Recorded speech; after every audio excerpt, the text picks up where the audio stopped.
Hey guys, Jason here, and today I want to talk to you about PAYG, our jobs, and how property investing can be boosted or supported as a PAYG earner. Listen, along the way, we've got to make the most of what we got, and for many of us, after our living expenses and so on, we don't think we've got enough left over. But I want to show you how we can do that potentially, if it's right for you, when we talk about PAYG expenses and getting some tax deductions. How does it work for us? Let me take you through a bit of a process here that I've already pre-written on the board. Listen, what happens is most of us have a gross income. We go out to work, we exchange some time, knowledge, money, and we get the money, and that's called our gross income. I'm going to use super inclusive today. You can use on top whatever, but today I'm going to include super. Our gross income includes super and tax, okay?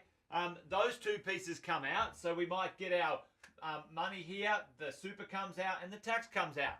9.5% super comes out, and tax, depending on your marginal tax rate, anywhere from 30% up to 45%, depending on whatever.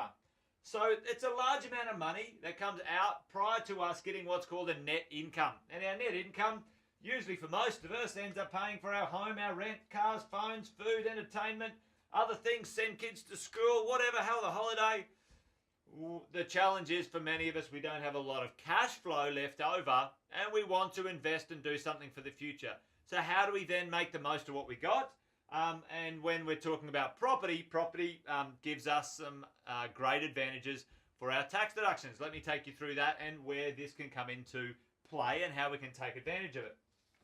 I downloaded off the ATO website the expenses or the deductions you could have as a property investor. So if we purchase some properties, expenses could include that are tax deductible for us as property investors: advertising, bank charges, body corporate fees, borrowing expenses, cleaning, council rates, decline in value of depreciating assets, and I'm going to talk about that in a second, gardening, insurance, interest, land tax, legal expenses, pest control, etc, etc, etc. So there's lots of expenses for property investors.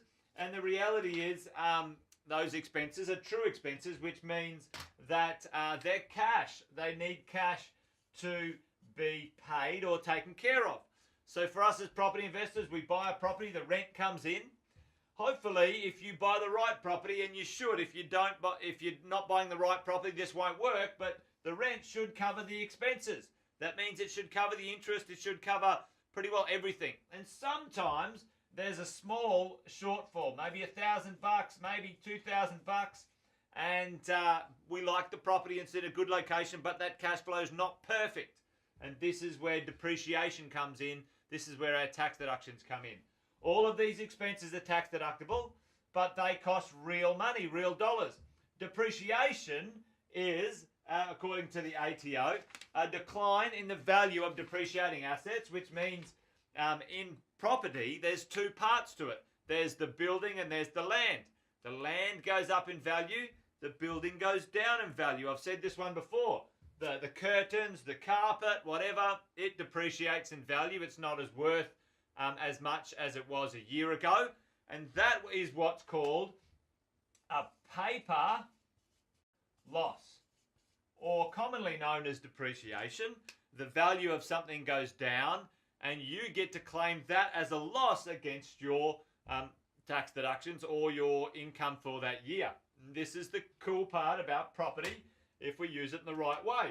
We can use this tax money here, not our net income, because our net income is paying for all of this other stuff.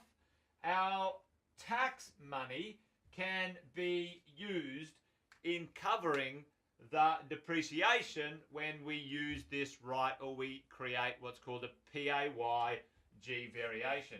PAYG variation. You can claim your taxes back weekly, fortnightly, and monthly. It can then have an effect, if you do it properly, to make your properties positive cash flow, using the tax money you were giving to the government anyway, and not affecting your everyday lifestyle or the money you use to pay for your house and all the other stuff. So guys, there's a way that you can use property in your PAYG world and claim the deductions, depreciation, and expenses as you go, as a property investor, which helps with your cash flow. Do not leave it in the ATO's hands for the year. They don't pay you any interest. And if you did get this money back, let's say you got $5,000 back for the year out of your tax deductions, it covered the $2,000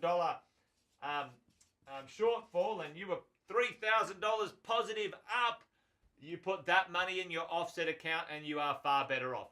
So there you go, guys. Just a quick one about PAYG. Using a PAYG variation, claiming it back weekly, fortnightly and monthly. If you want to know how that all works in detail, come along to one of our property investment nights and talk to our coaches who talk about how to put all of this together in a strategy and educate you on the night about the property market across Australia and what to do and when and how. So until we see you in person, take care and bye for now.